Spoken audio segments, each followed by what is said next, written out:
Menteri Keuangan Amerika Serikat Janet Yellen sedang mempersiapkan sanksi baru terhadap Iran sebagai tanggapan atas serangan balasan Teheran terhadap Israel. Janet mengatakan tindakan Iran mengancam stabilitas di Timur Tengah dan dapat menyebabkan dampak buruk terhadap perekonomian. Sehingga pihaknya tidak akan ragu untuk memberikan sanksi pada Iran yang dinilai telah mengganggu stabilitas.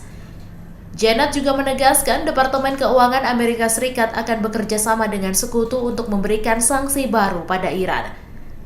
Diketahui pada Sabtu 13 April malam, Iran meluncurkan ratusan drone dan rudal ke arah Israel. Serangan itu merupakan balasan atas serangan udara di Damaskus, Suriah pada awal April.